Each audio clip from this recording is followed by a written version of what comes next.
When I had my transplant, I could barely walk, I couldn't do anything for myself.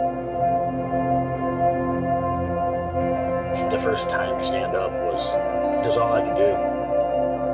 It felt good, just to walk down that hallway.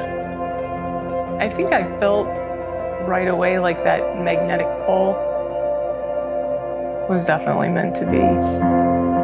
Organ donation love story.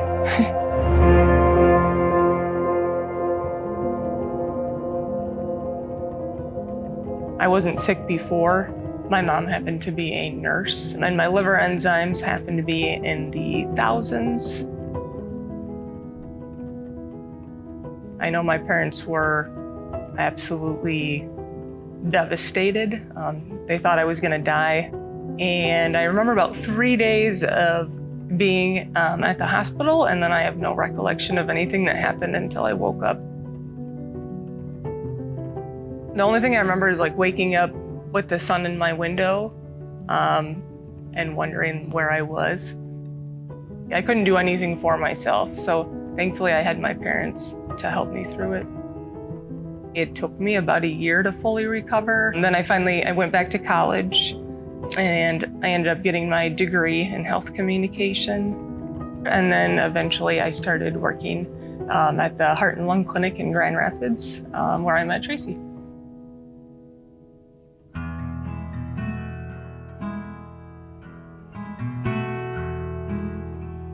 So he recommended me to go on the heart transplant list, and he knew the director of the transplant clinic up in Grand Rapids, so he got me an appointment up there. They said I was too healthy to have a transplant and told me, just keep on doing what I do and come back as I needed. After they pushed me off the list, I was at my lowest of lows. So my mental game kicked in, and I just started doing everything I could. I met Tracy. He was in the hospital though quite a bit of the time. It was fine and nice guy, and I wanted to help inspire other people going through the transplant process. When you are at your lowest of lows at the transplant clinic, you become a family. Yeah. She was always there, and she was always a friendly face.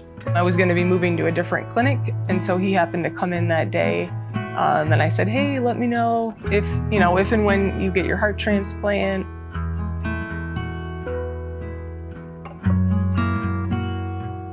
I was just going through Facebook one day, and we must have had a mutual friend or something. That's when I found her, and I just wanted to touch base with her and tell her, I got put back on the transplant list, give her an update of where I was at. When I met her and when we had lunch, I looked at her a different way because she was no longer part of my care team. So it's just like, wow, she's gorgeous, We just started talking more and more, and then the next weekend we went for another date, and then the next weekend after that we went for another one, and after that it was just pretty much every weekend. And we felt inseparable. I think in a way it was just kind of like a magnetic connection. Oh, yeah. I woke up and my daughter was there, and I said, what happened? And she says, you had your transplant.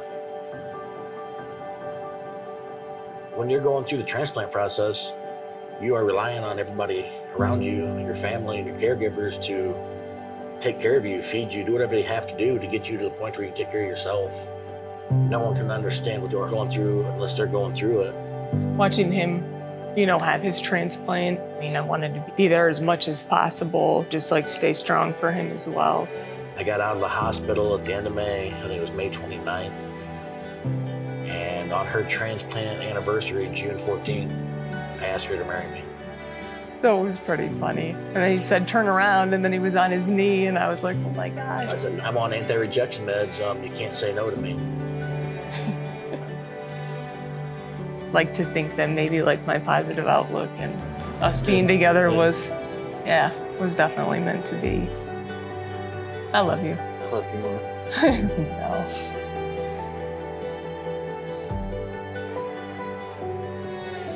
It's the greatest feeling.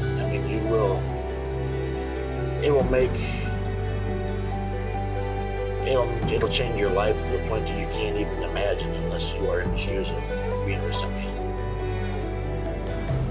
You have a second chance at life.